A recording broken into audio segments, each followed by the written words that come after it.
How are you, our viewers? You are welcome to our video for today. We are discussing tick-borne diseases and their management in cattle production. Tick-borne diseases are most common in the rain season and they cause significant mortality. The common tick-borne diseases that we are going to talk about are just five.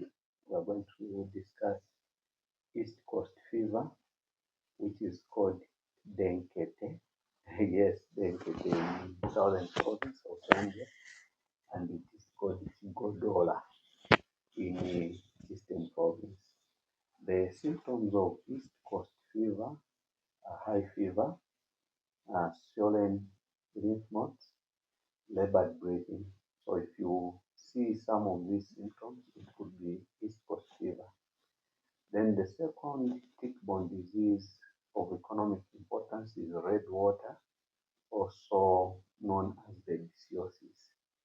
The symptoms of babesiosis include high fever, anemia, red to brown urine. So if you find that your urine, the urine for the cattle is red to brown, then it could be a symptom of red water. These diseases are very important here in Zambia because they cause economic losses to the beef and dairy farmers. The third disease is gall sickness, and the symptoms of gall sickness include severe anemia, jaundice, fever, and weight loss. The fourth disease is heart water. Heart water, the symptoms include high fever as well, never signs or symptoms, and eventually the animal dies. The fifth disease of economic importance is corridor disease. Corridor disease causes death within 3 to 4 days of symptoms. The other symptoms are weight loss. The animal just starts losing weight. Respiratory distress, so it will be having difficulties in breathing with nasal discharge. Then there's coughing, diarrhea, and pulmonary edema. So those diseases are caused or are brought about because of ticks. Yeah.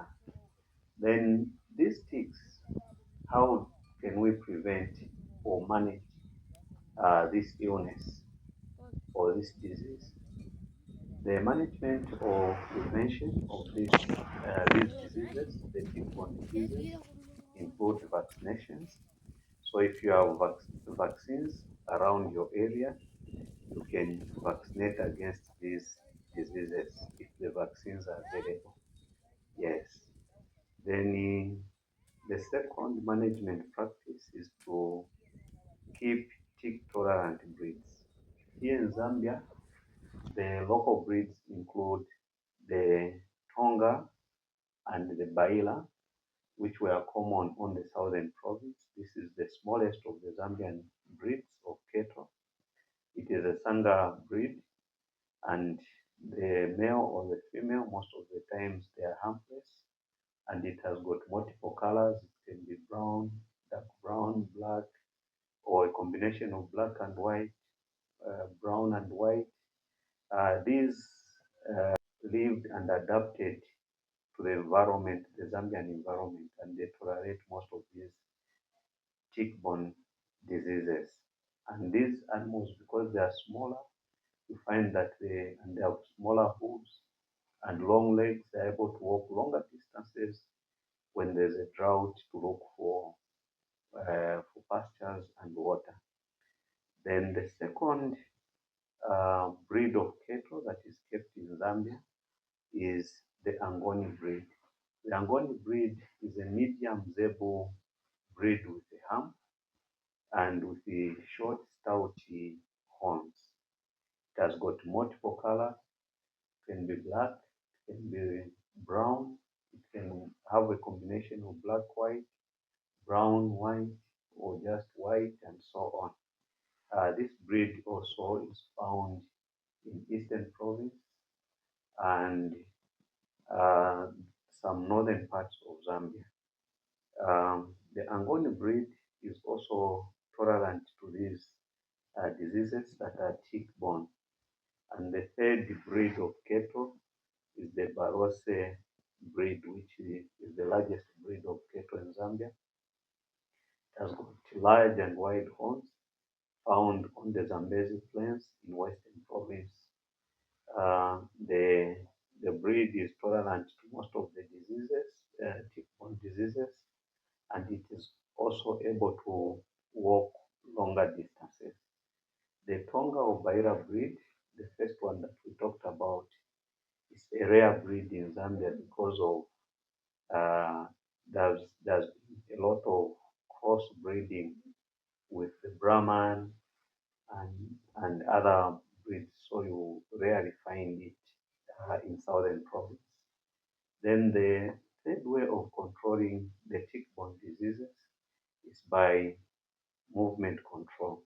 So when one area has been infected by the tick-borne diseases, the government will impose a ban on the movement of cattle. So it is one way of preventing the spread of tick-borne diseases to areas where they have not started. Then the fourth and most important way of controlling tick-borne diseases is regular dipping. So there are a number of acaricides on the market, a lot of brands that will not mention here. But the methods of dipping animals, you can use hand sprayers.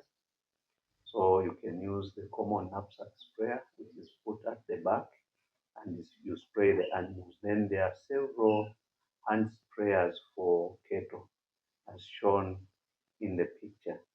Then the disadvantage of hand spraying is that this method is not suitable for larger heads because you you you you you you'll be dipping for longer hours, maybe the whole day or 2 days, where animals maybe are more than 200, 300, 500. It's not a suitable area, a suitable method.